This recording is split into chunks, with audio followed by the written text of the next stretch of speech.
Well, Tesla stock is absolutely skyrocketing today, and it's because of what Robin just said, combined with some concerns about robotics that Tesla is already fighting. Look, spoiler alert, Robin just said sneakily in a CNBC interview, which we're going to watch all of it, but I respect your time, so I'm going to give you an upfront here. She just said they've got potentially 2 new models of vehicles coming out, which, remember, at the beginning of this year, we went into 2025 thinking we were going to get new lower cost vehicles. The big asterisk was, do they just mean lower cost trims, like with the new Model Y that now has cloth seats, and they've basically just pared down the quality of the vehicle to introduce a lower cost vehicle, which is not what we wanted. And then, of course, Reuters came out and suggested Elon Musk has quietly killed off a $25,000 vehicle, which Elon Musk called fake news, but then ended up being true. Now, it looks like as daddies come back, it looks like there's hope that we're going to get new vehicles, and Robin just slipped it. Because now it seems like the rumor mill is turning that Tesla is going to bring lower cost vehicles back, actually new models. And Robin mentioning it on CNBC suggests that, aha, daddy could finally be back, and we could finally be back to lower cost vehicles, which is helping Tesla stock today rocket over 5.7% just so far intraday, which is absolutely phenomenal. Because if you look after earnings, we actually had a perfect bounce on the Kevin 414 line. And in addition to that perfect bounce on that 414 line, this morning in pre-market, we had a perfect bounce right here on the 433.99 line. And that was driven by a commentary around these new models and the success of the Optimus robot. Now, where do we sit fundamentally, and what did Robin say, and what concerns are there for Tesla, and what did we hear about in the Tesla earnings call from Elon Musk? We have to break all of that down, and we're going to break all of that down. I just want to mention 2 things and get that out of the way. Number 1, I just tweeted just seconds ago here that congratulations, House Hack, also now doing business as Reinvest. We raised almost $500,000 in the last 36 hours. I tweeted about 14 hours ago, I tweeted, wow, in 24 hours from my last video of going debt-free to invest in my startup before AI launch/IPO, we raised well over 6 figures of new investments, likely multiple 6 figures as banks open tomorrow. That has now transformed to almost $500,000 in just the last 36 hours. So as I wrote here in the tweet or X post, I promised to put this to the highest and best use. So thank you to all those of you. If you wanted to learn more about that, remember this video is not a solicitation. Just go to reinvest.co or househack.com. It's the same company, and you can learn about the investment and the artificial intelligence that we are releasing and some of our roadmaps for that AI. And then also just a quick mention for those of you looking for the lines or my trade alerts, make sure to check out the Meet Kevin membership. We've got the expiring coupon code Schumer Siesta on that coming up Wednesday. That'll be Federal Reserve Day.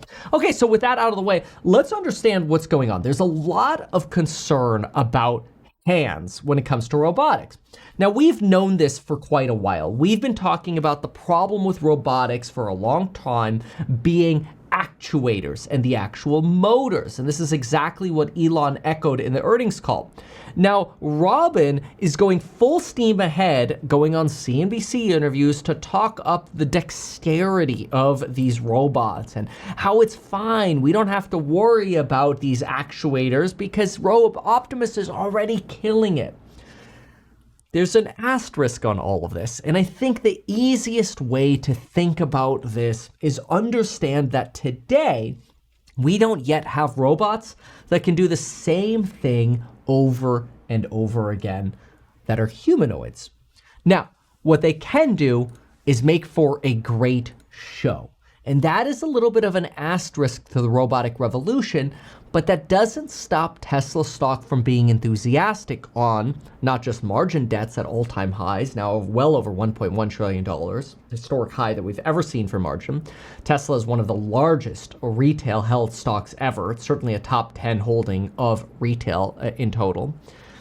Robin gives us the greatest optimism that Tesla might be ahead of the robotics problems, and this talk about 2 new vehicles really, really exciting.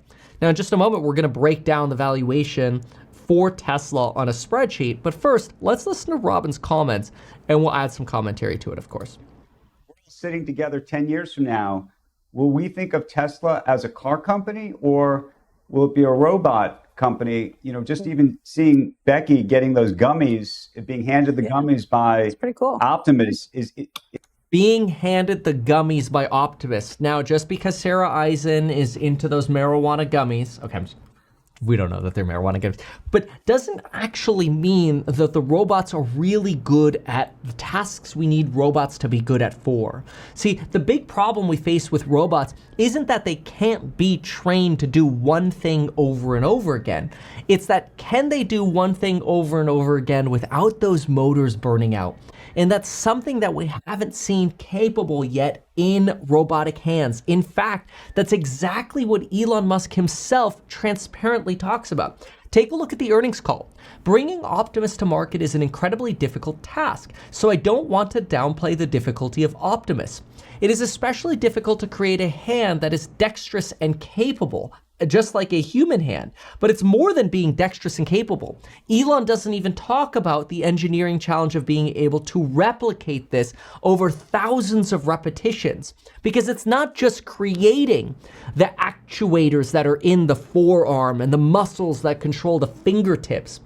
It is actually having these robots be able to do this in a way that can fold your laundry or do your household tasks for hours and hours in a row. See, Elon talks about the value of humanoids being potentially 5x that of a human because they don't have to take breaks. They can literally operate 24/7, which is why Elon Musk is so optimistic about robots. Here, he literally says, if Optimus can be manufactured at scale, they could probably achieve 5x the productivity of a person for a year because they could operate 24/7 and they could be plugged in. Now, there are a few things Elon's doing here. Number one is he's really trying to project the future potential cash flow of the business by saying, hey, like, these are 5 times more productive, so the value of an Optimus robot is huge. And he is right about that. The risk factor number one is, do we have the battery technology? And the answer is no. First of all, China has most of the battery technology. Tesla just fell out of the top 10 battery manufacturers in the world. Most of them are Chinese companies now. By saying that you could just have the Optimus plugged in the entire time, this is absolutely true, by the way, for a factory line. I've regularly argued that you could just plug these in through a tethered environment so they don't fall over and break if they accidentally trip, there's no reason a humanoid robot really needs to walk around. It's one of the reasons why I've been so bullish on Symbotic. They're a robot manufacturer for forklifts, right? A manufacturing robotic manufacturer. And we've been bullish on them since about this 2182 line over here. You know, it's more than 3x since then. So, Symbotic, geez, it's up 9% just today. I mean, this has been in our alpha reports. It's been in our Meet Kevin membership. We've been talking about this and fundamentally analyzing this for a while in our stock tab in the stocks group where we do our fundamental analysis, for example. We regularly talk about companies just like this. But what's important here is that Symbotic is so different from a humanoid robotic manufacturer because they're designing robotics that are designed for repetitive action. What really the humanoid revolution is looking to do is capitalize on our own desire not to have to do things around our house. Load the dishwasher, fold the laundry, clean the house, babysit the child, change the child's diaper, whatever. If we can imagine a robot doing the boring things for us, like go mow the grass, whatever, in sort of a universal manner, it actually becomes a very provocative investment thesis, because many of us would look and say, hey, I would love to have a humanoid robotic just do all this boring stuff for me that could go work all the time for me or on my behalf. It's so provocative that, of course, it becomes a naturally desirable investment that we want to make. Tesla is basically the biggest humanoid robotic startup, and it's that provocativeness that's driving the stock. It's not fundamentals right now. It's the provocativeness of, wow, not only can this create massive cash flow, but the hope that we'll have to work less plus the technicals right now and enthusiasm around Elon stock comp, that and margin debt levels, that's what's driving Tesla stock right now, not the fundamentals. We'll look at the fundamentals in just a moment. Recognize also that Robin right now is on a mission to get Elon Musk his stock comp. So she's going to drop nuggets that are in favor of Elon getting his stock comp, because that's her job right now, is make sure not only she gets her stock bonuses, but Elon gets his stock bonuses. Because otherwise, there's this hinted risk that, well, maybe Elon's just not going to develop humanoid robots. So of course, they're basically doing a road show to get people to vote for Elon's stock plan. The sales pitch is, hey, sure, Elon might become a trillionaire if he hits all these milestones, but you'll be rich too. You know, you'll make a 10x on your money or whatever you'll make on your money if you invest in Tesla stock and we actually, achieve these goals. So let's listen in to some more of this pitching. Just know this is a sales pitch for people to vote for the stock plan. Is that what it is? And how close are we to true dexterity? Because, people always say that robots can do a lot, but they still can't fold laundry, for example.